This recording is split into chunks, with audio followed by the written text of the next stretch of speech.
اور کیا بہوؤں بیٹیوں کا تماشا لگایا ہے، اور نیم برہنہ بیٹیاں لوگوں کی شہوانی نگاہوں کے سامنے ہیں، اور باپ بھی کھڑا ہے اور بیٹا بھی کھڑا ہے، نہ باپ کی آنکھوں میں حیا ہے، نہ بیٹے کی نظروں میں حیا ہے، نہ بھائیوں میں غیرت ہے، اور کہتے ہو اللہ کی رحمتیں ہمارے اوپر نازل ہوں۔ یہ تو شکر کرو پتھر نہیں برستے محمد عربی کے قدموں کا صدقہ۔ اسلام کا جو بنیادی اخلاق ہے وہ حیا ہے، یہ بات ذہن میں رکھیں۔ ہر دین کی ایک پہچان ہے، حضور نے فرمایا اسلام کی بنیادی پہچان کیا ہے؟ حیا ہے۔ جب ہم نے اسلام کے دامن کو چھوڑ دیا ہے، یہ رسم حنا کے نام سے بدتمیزی یہ کس معاشرے سے ہم نے لی ہے؟ ہمارا تو رب یہ بھی گوارا نہیں کرتا کہ ہفتے کے دن کی تعظیم ہو اور اونٹ کا گوشت ایک بندہ ترک کرے یہودیت کی رسم سمجھ کے، اسلام سے ٹکراتا نہیں ہے، پھر بھی جو ہے وہ اسلام اس کو گوارا نہیں کرتا۔ اور کیا بہوؤں بیٹیوں کا تماشا لگایا ہے، اور نیم برہنہ بیٹیاں لوگوں کی شہوانی نگاہوں کے سامنے ہیں، اور باپ بھی کھڑا ہے اور بیٹا بھی کھڑا ہے، نہ باپ کی آنکھوں میں حیا ہے، نہ بیٹے کی نظروں میں حیا ہے، نہ بھائیوں میں غیرت ہے، اور کہتے ہو اللہ کی رحمتیں ہمارے اوپر نازل ہوں۔ یہ تو شکر کرو پتھر نہیں برستے محمد عربی کے قدموں کا صدقہ۔ اگر ان کی رحمت نہ ہو درمیاں میں، ابھی آگ لگ جائے دونوں جہاں میں۔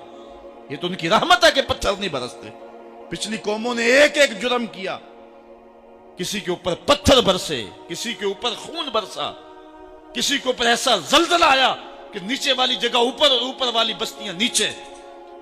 لیکن اس امت پر ایسا نہیں ہوگا۔ اللہ کہتا محبوب تیری وجہ سے نہیں ہوگا، ورنہ حضور نے فرمایا کہ یہ امت پچھلی امتوں کے قدموں پر قدم رکھے گی۔ یہاں تک حضور نے فرمایا کہ اگر کسی شخص نے اپنی ماں کے ساتھ بھی زیادتی کی ہے تو یہ وہ بھی کرے گا۔ اور دیکھ رہے ہیں کیا کچھ نہیں ہو رہا، قبروں سے مردے اکھاڑ کر کے ان کی بے حرمتی نہیں کی جا رہی۔ کبھی ایسا بھی ہوا تھا؟ کیا کچھ نہیں ہو رہا؟ تم کہتے ہو کہ ہمارے اوپر اللہ کی رحمتیں نہیں اترتی، میں کہتا ہوں شکر کرو پتھر نازل نہیں ہوتے، اور یہ صدقہ ہے محبوب کی کالی کملی کا۔ اور اللہ نے فرمایا ما کان اللہ لیعذبہم وانت فیہم، محبوب تیری وجہ سے میں عذاب نہیں اتارا ورنہ پیس کے رکھتا۔ تو ہم اپنے آپ کو دیکھیں، اپنے کردار کو دیکھیں، اپنے حوال کو دیکھیں، سر سے لے کر پاؤں تک ہم اسلام میں آ جائیں، چھوڑیں آدھا تیتر آدھا بٹیر، جہاں جی چاہا اسلام کے دامن میں آگے اور جہاں جی چاہا ادھر چلے جائے، مسجد میں بھی چندہ دیا اور ہوٹل میں بھی شراب پی، رب بھی خوش رہے شیطان بھی راضی رہے، ایسا نہیں ہوگا۔ رب کہتے ہیں نہیں، کہتے میرے ہو تو پھر میرے ہی ہو۔ کوئی بھی غیرت مند محبوب نہیں جو ہے تسلیم کرتا کہ میرا محب کسی اور کی طرف نظر اٹھا کے بھی دیکھے، تو رب سب سے بڑا غیرت مند ہے، وہ نہیں چاہتا میرا ہو اور کسی اور کی طرف دیکھے۔ تم کون ہے؟ مغربی تہذیب لگتی کیا ہے تمہاری؟ اپنی ملت کا قیاس اقوام مغرب سے نہ کر، خاص ہے ترکیب میں تجھے قوم رسول ہاشمی۔ تم غیروں کی نکالیاں کرتے پھرتے ہو، تمہارے سامنے سیدہ عائشہ کی سیرت موجود نہیں ہے؟ تم مغرب کے ٹینوں بننے کی کوشش کرتی ہے میری بیٹی، تیرے سامنے محمد کی بیٹی فاطمہ کا نقشہ نہیں ہے؟ کدھر بھاگ رہی ہے؟ یہ بال کھول کے بازار میں کون جا رہا ہے؟ یہ نیم برہنہ کون جا رہا ہے؟ دیکھ محمد عربی تجھے کیا آواز دے رہے ہیں، ان کا لہجہ کیا، اس کو سن اور زندگی کو اس کی مطابقت میں گزار۔ اصل ہمارے دل زنگ آلود ہو گئے، اس دنیا کے اس ماحول نے ہمیں اس طرح کر دیا ہے کہ آج ہمیں سمجھ نہیں آ رہی کہ ہم کدھر جائیں۔ علماء فرماتے ہیں جب دل زنگ آلود ہو جائیں تو پاک لوگوں کی صحبت اختیار کریں، اور کثرت ذکر، حضور نے ارشاد فرمایا لکل شین سقالہ وسقالۃ القلوب ذکر اللہ، ہر شے کا زنگ اتارنے والی کوئی چیز ہے، دلوں کا زنگ لگ جائے تو اللہ کا ذکر کیا کرو، دلوں کا زنگ اتر جائے۔ اور ایک اور حدیث میں حضور نے دلوں کا اور من کا میل اتارنے کے دو نسخے بیان کیے، ایک کثرت کے ساتھ موت کو یاد کرنا، کثرت کے ساتھ موت کا تذکرہ، اور دوسرا کثرت کے ساتھ جو ہے وہ تلاوت کلام مجید۔ اصل 10-15 سالوں سے ہمارے ساتھ جو کچھ ہوا ہے، آج اگر کوئی تذکرہ موت کرے، کوئی آخرت کی یاد دلائے، کوئی عمل کی بات کرے، وہ کہتے ہیں یہ تو ویسے خوش کیسے، کیا پتہ، قبر کا مذاق اڑا رہا ہے۔ اللہ اکبر، قبر دا خوف دے دے کے لوکی مینوں ڈرا دے۔ میں کہتا ہوں لوگ ہے کون ڈرانے والے؟ منکر نکیر کا پتہ آمنہ کے لال نے دیا، قوم کو بے عمل بنایا جا رہا ہے، اور ان کے سینے سے خوف خدا اور خشیت الہی جو ہے وہ کھلتی جا رہی ہے، اور یہ سب کچھ دین کے نام پہ کیا جا رہا ہے، اور چند مفاد پرست لوگوں نے ترہیب اور ترغیب جو کہ اسلام کا مزاج ہے، تبشیر اور تنذیر نبی کا منصب ہے، اس کا مذاق اڑا کے رکھ دیا اور انہوں نے ایک متوازی دین دے دیا ہے، جس کے نتیجے کے اندر قوم کی بے عملی جو ہے وہ پختہ تر ہو گئی اور اس کو وہ دین کا رنگ دے رہے ہیں۔ اللہ کے محبوب علیہ الصلوۃ والسلام نے فرمایا کہ دلوں کو زنگ لگ جائے تو ذکر سے اترتا، دلوں کو زنگ لگ جائے تو قرآن سے اترتا، دلوں کو زنگ لگ جائے تو موت کی کثرت کے ساتھ یاد کرنے سے اترتا۔ قرآن مجید کی تلاوت معمول زندگی بنا۔ وہ کہتے ہیں کہ چہرے کا پردہ نہیں ہے، ہاتھوں کا پردہ نہیں ہے، پاؤں کا پردہ نہیں ہے۔ شاید وہ اس بات کو جو ہے وہ سمجھنے سے قاصر ہیں کہ یہ محارم کے لیے ہے۔ عورت کا مخصوص اعضاء کا پردہ تو اس کے باپ سے بھی ہے، اس کے بھائی سے بھی ہے، اس کے محارم سے بھی ہے، حتیٰ کہ بیٹے سے بھی ہے۔ لیکن یہ جو اعضاء ہیں ان کا پردہ بھی عورت کے اوپر لازم ہے، چونکہ جو شر پیدا ہوتی ہے وہ چہرے سے اس کا آغاز ہوتا ہے۔ تو میں ایک بات کہا کرتا ہوں کہ یہ جتنے دلائل ہیں، ان دلائل کے جواب بھی علماء نے دیے ہیں، یہ ساری بحث کی جا سکتی ہے۔ میری مائیں بہنیں تصور کر لیں کہ سیدہ فاطمہ تو زہرا کا پردہ کیسا ہوگا، تو ان کے تصور میں حیا میں لپٹی ہوئی فاطمہ دکھائی دے گی۔ بلکہ سیدہ فاطمہ تو زہرا سے جب پوچھا گیا کہ عورت کا صحیح پردہ کیا ہے، تو انہوں نے کہا کہ عورت کا صحیح پردہ یہ ہے کہ وہ کسی مرد کو نہ دیکھے اور کوئی مرد اس کو نہ دیکھے۔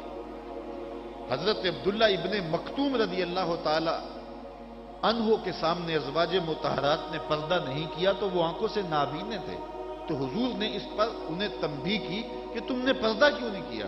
تو انہوں نے کہا حضور وہ تو نابینا ہے۔ تو فرمایا کہ تم نابینا تو نہیں ہو۔ تو پردہ مرد سے بھی ہے، جہاں فتنے کا امکان بھی ہو، شریعت نے وہ راستہ ہی مسدود کر دیا ہے تاکہ کل کوئی فتنہ کھڑا نہ ہو جائے۔ تو میں سادی سی بات یہ کرتا ہوں کہ پردے کے حوالے سے دلائل کی دنیا بھی ایک بہت بڑی دنیا ہے، لیکن میری مائیں اور بہنیں یہ تصور کریں کہ سیدہ فاطمہ تو زہرا کا پردہ کیا ہوگا، تو یہ تصور کرنے سے ہی طبیعت میں حیا پیدا ہونا شروع ہو جائے گا، اور سیدہ کا پردہ اور ان کی عصمت اور ان کی آبرو کا انداز سمجھ میں آ جائے گا۔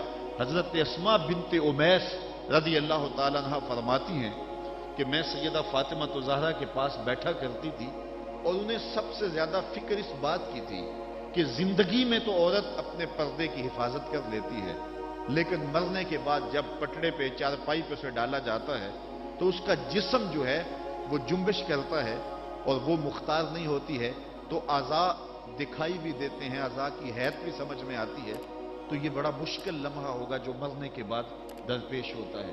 تو فرماتی ہیں کہ میں نے انہیں کہا کہ جب حبشہ کی جانب ہجرت کی تھی تو میں بھی ان لوگوں میں شامل تھی، تو میں نے وہاں حبشہ میں دیکھا ہے کہ چارپائی کے چاروں پایوں کے ساتھ شاخ باندھ دیتے ہیں اور پھر ان کو درمیان میں جوڑ دیتے ہیں اور اس کے اوپر کپڑا ڈال دیتے ہیں اور یہ ایک ڈولی بن جاتی ہے۔ تو کہتی ہیں جب میں یہ بات بتائی تو سیدہ بہت زیادہ خوش ہوئی، کہا یہ تو ایک بہت اچھا طریقہ سمجھ میں آ گیا جس سے مرنے کے بعد بھی عورت کے پردے کی اور اس کے جسم کی حفاظت ہو سکے گی، کسی کی نظر نہیں پڑے گی۔ تو یہ وہ سیدہ ہیں کہ جنہوں نے اپنے پردے کی حفاظت یوں کی کہ غیر مرد نے انہیں نہیں دیکھا، اور پھر مرنے کے بعد بھی ان کے لیے وہ ڈولی تیار کر لی گئی، رات کی تنہائیوں میں ان کا جنازہ پڑا گیا، اور یہ وہ پاک دامن خاتون ہے جن کا آنچل مہر و ماں نے بھی نہیں دیکھا ہے۔ اور جب قیامت کا دن ہوگا تو حضرت سیدہ فاطمہ تو زہرا 70,000 خواتین کے جلو میں نکلیں گی، تو آواز آئے گی یا اہل الجمع غدوا ابصارکم لأن فاطمہ بنت محمد حتی تمر، اے لوگوں نگاہیں نیچی کر لو، محمد عربی کی بیٹی کی سواری گزر رہی۔ تو دنیا پر بھی ان کے پردے کی حفاظت، بعد از وصال بھی، اور پھر قیامت کے دن بھی۔ مجھے بتائے عورت کیا وہ مغرب کی آوارہ لڑکی کے روپ میں زندگی گزارنا چاہتی ہے یا سیدہ فاطمہ تو زہرا کے پردے کی وارث بننا چاہتی؟ وہ سڑکوں پر لہرا کر چلنے میں فخر محسوس کرتی ہے یا کہ وہ اپنے مخصوص پردے میں لپٹ کر کے تقدس مہاب انداز میں گھر سے مجبوراً نکلنا پڑے تو نکلنا پسند کرتی ہے؟ کوئی بھی شریف زادی یہ پسند نہیں کرے گی کہ وہ مغرب کی حیا باختہ لڑکیوں کی طرح آوارہ مزاج ہو اور اس کی طرف شہوانی اور بھوکی اور غلیظ اور گندی نظریں اٹھے. وہ چاہے گی کہ میں تقدس معاب زندگی گزاروں. میری بہن، تیرا برقع تیرے لیے قید خانہ نہیں، تیرے برقعے کی ایک سلوٹ تیرے حیا کا پہرا ہے. تو مغرب کی ٹینوں نہیں ہے، تو مشرق کی بیٹی ہے. تو فاطمہ ہے، تو عائشہ ہے، تو حفصہ ہے. تیرا پردہ اس کائنات کے حسن کی علامت ہے. تو سمٹ جائے گی تو امت پھیل جائے گی، تو گھر کو سنبھال لے گی تو امت بحر و بر پہ جاری ہو جائے گی. تو عورت کو گھر میں سمٹ کر کے اپنی اندرون خانہ ذمہ داریوں کو سنبھال کر کے اپنی عصمت اور اپنی آبرو کی حفاظت کرنی چاہیے تھی. اقبال نے بڑی خوبصورتی سے اس پر بحث کی ہے کہ عورت کے لیے پردہ ضروری ہے یا نہیں، اور پھر کہا عورت کو یہ خود اپنے آپ سے پوچھنا چاہیے کہ وہ کس روپ میں اچھی لگتی ہے. ذرا دیکھیے اقبال کا لہجہ. اللہ اکبر.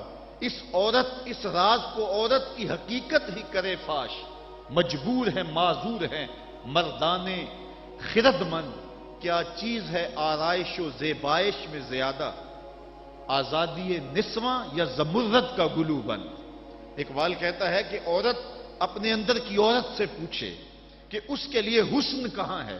زمرد کا گلو بند اس کو دیا جائے اور وہ پردے میں جو ہے وہ سمٹ کر کے گھر کی ملکہ بن کے رہے، تو یہ اس کے لیے زیادہ اعزاز اور عزت اور فخر کی بات ہے، یا وہ جو ہے وہ آزادی نسواں کے نام سے بازاروں میں گھومتی پھرے اور مردوں کے سامنے ہنس ہنس کے باتیں کرتی پھرے. ایک عورت 4 گھر کے افراد کی خدمت کو اپنے لیے بوجھ سمجھتی ہے اور اسلام کو متعون کرتی ہے کہ اسلام نے مجھے جو ہے وہ پابند کر دیا ہے اور گھر کے اندر محدود کر دیا ہے، اور میں اتنے بچوں کی تربیت میرے کندھوں پہ ڈالتی ہے، اور میں شوہر کی خدمت بھی کروں، بچوں کی خدمت بھی کروں، تو اسلام نے تو میرے اوپر بڑی پابندی لگا دی ہے، مجھے آزادی ملنی چاہیے. اور وہ عورت جو 4 بچوں کی خدمت اپنے لیے بوجھ سمجھتی ہے اور پھر وہ 300 مسافروں کو ہنس ہنس کے کبھی پانی پیش کرتی ہے، کبھی کھانا پیش کرتی ہے. 300 مسافروں کو ہنس ہنس کے مسکرا کے لہک لہک کے پانی پیش کرنا اور کھانا دینا، اور مختلف ذہنیتوں اور گندی سوچوں کے حاملین لوگ بھی اس طبقے میں موجود ہوتے ہیں اور ان کی شہوانی نظروں کا شکار ہونا. کیا عورت کے لیے یہ عزت ہے، یا عورت کے لیے یہ عزت ہے کہ گھر کی 4 دیواری میں سمٹ جائے اور تقدس ماحول کے اندر اپنے بچوں کی تربیت کرے؟ عورت کو جتنی ذمہ داریاں دی گئی ہیں وہ صرف ان کو سنبھال لے اور ان کے سنبھالنے کا حق ادا کر دے تو وہ ایک اچھے معاشرے کی تشکیل کی ضمانت بن جاتی ہے. سیدہ فاطمہ الزہرا رضی اللہ تعالی عنہا کا وجود ہمارے لیے ایک روشن، ایک منور اور ایک تابع جو ہے وہ وجود ہے، جس سے ہم مخدرات اسلام کی تربیت کے خد و خال لے سکتے ہیں. اقبال کہتا ہے تو نہ دانی کہ سوزے کراتے تو دیگر گو کر تقدیر عمر را. میری بہن، اگر تو بہن ہو کے قرآن پڑھے تو عمر کی تقدیر بدلتی ہے، اور اگر تو ماں ہو کے قرآن پڑھے تو بیٹا نیزے کی نوک پہ قرآن سناتا. کربلا کے تپتے ہوئے ریگزار میں پیاسا ہونے کے باوجود حضرت امام حسین جو باطل کے آگے ڈٹے ہوئے ہیں اور جھک نہیں رہے ہیں، اور 71 لاشیں کندھوں پہ اٹھا کے خیموں تک پہنچا چکے ہیں، پھر بھی استقامت کا کوہ گراں بنے ہوئے ہیں. یہ حسین ابن علی کا کمال تو دکھائی دیتا ہی دیتا ہے، لیکن ذرا غور کی آنکھ سے دیکھو پیچھے فاطمہ کے دودھ کا اثر دکھائی دیتا ہے. تو اگر مائیں پردے میں سمٹ جائیں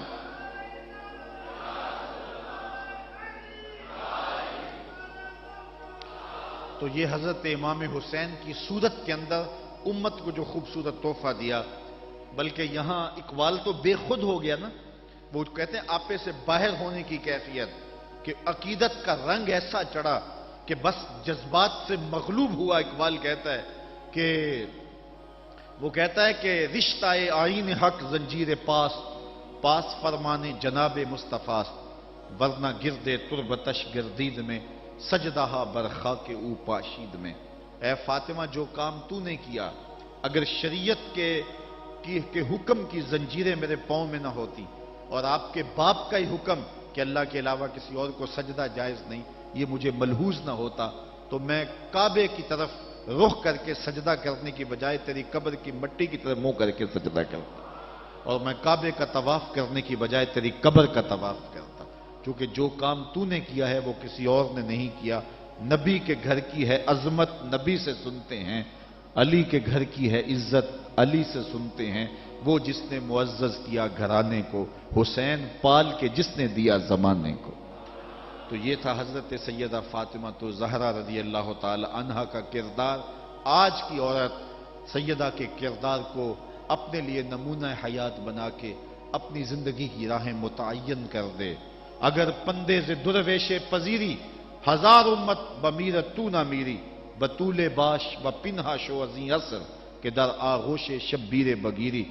اگر فقیر کی ایک بات تو مان لے، ہزار امت مر جائے گی۔ اقبال کہتا امت مسلمہ تجھے زوال نہیں آ سکتا، اور وہ کیا ہے؟ بطول بن جا اور زمانے کی نگاہوں سے پوشیدہ ہو جا، پھر تیری گود میں بھی حسین کے جانشین جنم لیا کریں گے۔ تو جب عورتوں کا کردار بچوں کی تربیت تک محدود ہوتا ہے اور وہ اس کردار کو بحسن و خوبی نبھاتی ہیں تو پھر ایک اچھا معاشرہ تشکیل پاتا ہے۔ لیکن جب حیا باختگی زمانے کو جکڑ لیتی ہے تو پھر قومیں اپنا وجود کھو دیتی ہیں۔ ہمیں ان تمام اسباب پہ غور کرنا چاہیے جس نے اس امت کو عروج سے زوال کی طرف دھکیل دیا، تو ہمیں ایک سبب یہ دکھائی دے گا کہ مقدرات اسلام کا جو کردار تھا، جو ذمہ داریاں تھیں، وہ اس نے پھر ادا جب کرنا چھوڑ دی اور اپنے دائرہ کار سے باہر آ گئیں، تو پھر وہ ذمہ داریاں نہ نبھانے کے سبب امت روح بزوال ہوئی۔ گھروں میں بیٹھ کر کے ماؤں نے تربیت کی تھی۔ ہم نے دور اسلام کے اندر بڑے بڑے مشکل حالات دیکھے ہیں۔ مشکل حالات میں جب اسلام پہ سخت سے سخت وقت آئے، لیکن جب درگاہیں بند ہوں گی، جب خانقاہیں بند ہو گئیں، جب مدارس دینیاں بند ہو گئے، جب اذانوں پہ پابندی لگ گئی، جب بہت کچھ ہوا تھا، لیکن ماں کی گود کی درسگاہ تو کبھی بند نہیں نہ ہوتی ہے۔ تو ماؤں نے اس وقت دین کو زندہ رکھا۔ آج بھی ہمیں اسی طبقہ نساء سے امید ہے کہ یہ دوبارہ امت کی نہضت کے لیے جو ہے وہ ایک با ہمت کردار ادا کریں گی۔ اللہ تعالیٰ خواتین اسلام کو حضرت سیدہ پاک کے اسوہ نور کی روشنی میں اپنی زندگی گزارنے کی توفیق عطا فرمائے۔ یہ جو سال ہا سال کے بعد اور سال کے دوران بھی ان کا تذکرہ کیا جاتا ہے، تو فضائل کا باب بھی اپنی جگہ پہ، لیکن ہمیں ان کی زندگی بطور نمونہ اختیار کر کے ماؤں بہن اور بیٹیوں کو اپنی زندگیوں میں شامل کر لینی چاہیے، تاکہ جو ہے وہ اس سے روشنیاں اور اجالے زندگیوں میں شامل کر لیے جائیں۔ اللہ تعالیٰ اپنی خاص رحمتوں سے ہمیں مالا مال کرے اور اپنی خاص کرم نوازیوں سے ہم سب کو اپنی رحمتوں سے مائے نی میں کنوں آکھاں درد وچھوڑ دا حال نی، مائے نی میں کنوں آکھاں درد وچھوڑ دا حال